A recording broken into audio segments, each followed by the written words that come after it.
अलग जगह पे हुए अपना जो पहले प्रथम हमारे गांव काबूसी में ज्वाइनिंग की। उससे पहले मैं जाना चाहूँगा एक स्टूडेंट के विचार में। सन 1980 के अंदर मैंने और तगाराम जी ने राजकीय प्राथमिक माध्यमिक विद्यालय गरड़ा रोड में अध्ययन किया। 9वीं क्लास में एक साथ ही रहे। उस समय का मैं वर्णन करूं तो आपके रुए खड़े हो जाएंगे कि किस प्रकार की शिक्षा थी और किस प्रकार की व्यवस्था थी। हम लोग साथ साथ पढ़ते थे। इस जगह एक झोंपड़ा था। इनकी माता जी, उनकी दादाजी का, दादी साहब का इनका इतना सहयोग रहा क्योंकि एक छोटी सी चिमनी लेकर हम पढ़ते थे और जो भी विषय का किताब हो चाहे कोई कॉपी हो तो हमारे साथी से मांग करके लाते थे और पढ़ते थे। आज मैंने 10वीं तक सन 1980 में की एक ही साथ। उसके बाद तगाराम जी ने फिर आगे प्रयास किया। मैं 10वीं फेल हो गया, मेरी स्कूल छूट गई। मैं जयपुर चला गया, किसी धंधे में पड़ गया और हम दोनों साथ ही थे। और वैसे हमारे गांव के जवाई साहब भी है और ये इस समय जो यहाँ अपना विदाई समारोह है इसके लिए मैं पूरे जो हमारे मेहमान हैं उनके बहुत बहुत धन्यवाद दूँगा। इसके बाद मैं अभी हमारे गुरु जी कहो या अध्यापक श्री मोतीराम जी से कहूँगा कि इस विचार पर अपना कुछ शिक्षा के बारे में और विदाई समारोह में कुछ दो शब्द कहें। तगाराम जी जयपाल के सेवानिवृत्त समारोह में विराजमान आप सभी सज्जनों को मेरा मोतीराम सैदात का पार का अभिनंदन, नमस्कार, जय हिंद, जय भीम। शिक्षा ही जीवन है। आज आप हमारे सामने विराजमान है। सेवानिवृत्ति का रेहान हो रही है। सेवानिवृत्ति माने सेवा करके पूरी कर ली। सेवा भी शिक्षा थी तभी हो पाई और शिक्षा के स्वरूप ही आप इस पद पर विराजमान थे और आज हमारे सामने है। बाबा साहब डॉक्टर भीमराव अंबेडकर जी ने कहा था कि शिक्षा वो शेरनी का दूध है, जो पिएगा वो दहाड़ेगा। अगर हमारे को भी दहाड़ना है तो शिक्षा रूपी दूध पीना होगा।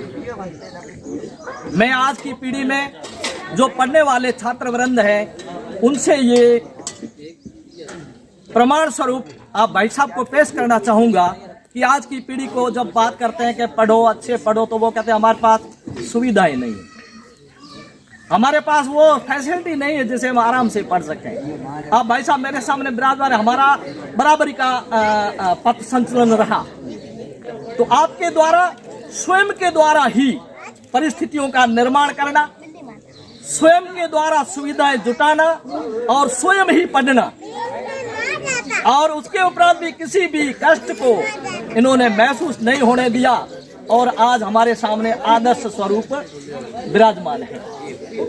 अब कुछ बातें ये है कि पढ़ाई के बारे में मैं दो चीजों का आग्रह करूंगा आपसे, एक पढ़ाई और एक नशा मुक्ति। सब लोग पढ़ रहे हैं, सभी के बच्चे पढ़ रहे हैं, पर कभी कभी ऐसी नौबत आती है कि उनके सामने भी कोई समस्या आ जाती है, जैसे फीस की है, किताबों की है, आने जाने के भाड़े खर्चे की है। तो हमारा एक संगठन बना हुआ है, अध्यापक लॉबी का कहो या कर्मचारियों का कहो, वो हमेशा पढ़ने वाले बच्चों के लिए तत्पर रहते हैं, हाजिर रहते हैं। अगर उनके सामने कोई कभी शिक्षा के संबंध में परेशानी आए तो सलाह के लिए, कोचिंग के लिए, फीस के लिए, किताबों के लिए हम लोग सब तैयार रहते हैं और हमारे से जरूर समाचार हमारे तक पहुंचाए। दूसरी बात ये रहेगी, हमारे यहाँ पर एक संस्थान हमारे समाज सेवियों द्वारा बनाया गया है जिसका नाम शॉर्टकट है RS3, श्री रामदेव शिक्षण एवं सेवा संस्थान गढ़रा रोड। उसके अंदर बहुत सारी सुविधाएं हैं, अभी बहुत सारी सुविधाएं जुटानी है। उसके लिए हमने सबने ये निर्णय लिया या राय ली, आप लोगों से भी राय ले रहे हैं कि इसके अंदर कई लोगों ने 1 बीघा, जैसे शंभूराम जी ने 1 बीघा जमीन दी है, कई लोगों ने मिलकर बहुत सारा पैसा दिया है। आज भी भूदान के रूप में 10,000 रुपए हर आदमी दे रहे हैं। जो 10,000 रुपए देने वाले हैं वो 10,000 का सहयोग करें, 5000 संरक्षक सदस्य है, 5000 देना चाहे तो 5000 का सहयोग करें। 1000 रुपये सामान्य सदस्य है, जो 1000 रुपये देना चाहते हैं वो 1000 रुपये का सहयोग करें।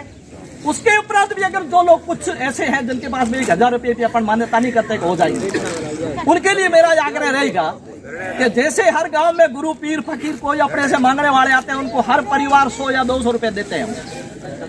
100 रुपए 200 रुपए हर परिवार देते हैं। तो उस तरह से हर परिवार हर साल 100 या 200 रुपए का अनुदान हमारे शिक्षा के नाम पर अगर हमारे RS3 में दिया जाए तो बच्चों के पढ़ने के लिए हमारे को हर बार किसी न किसी से मांगने की जरूरत नहीं पड़ेगी।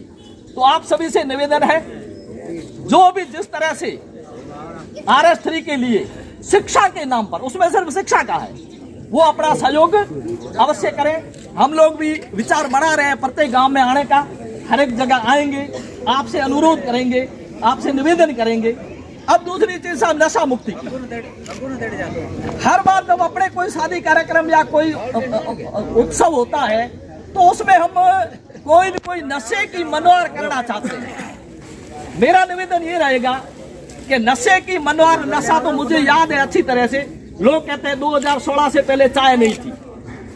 आप में से अगर बड़े बुजुर्गों की बात सुनी होगी तो आप भी कहोगे 2016 से पहले अपने एरिया में चाय नहीं थी, तो तब मनोहर किस बात की करते थे भाई? कभी कभी मनोहर तो उस समय भी होती थी, तब किसकी मनोहर करती थी? आज अपन कहते हैं घरे आया था, मनोहर कह नहीं करा।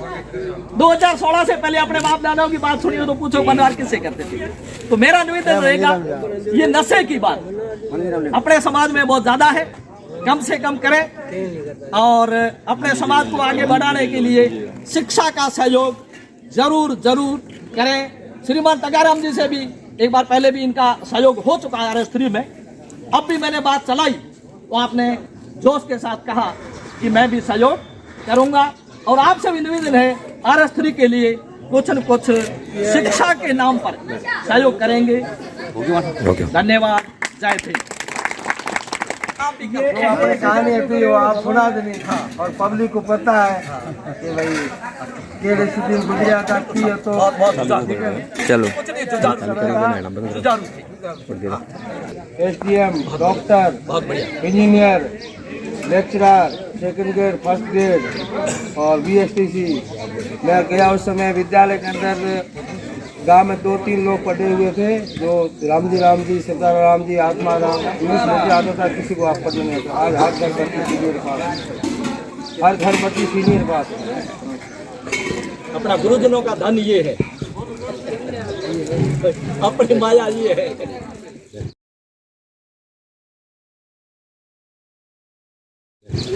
हाँ, एक मिनट भाई, थोड़ी सी बात मैं भी अपनी रखना चाहूँगा। जी बढ़िया।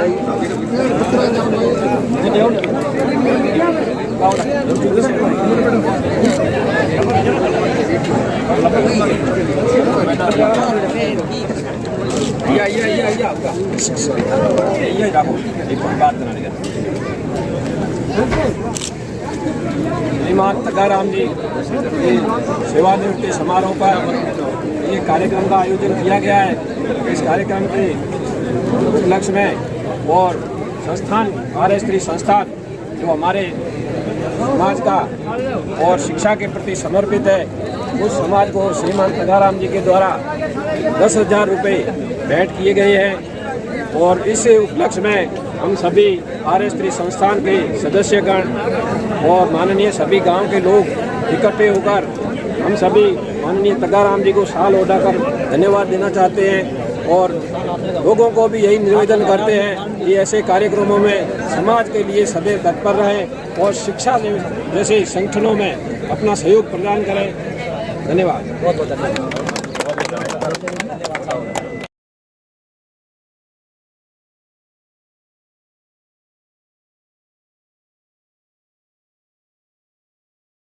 Master Rajesh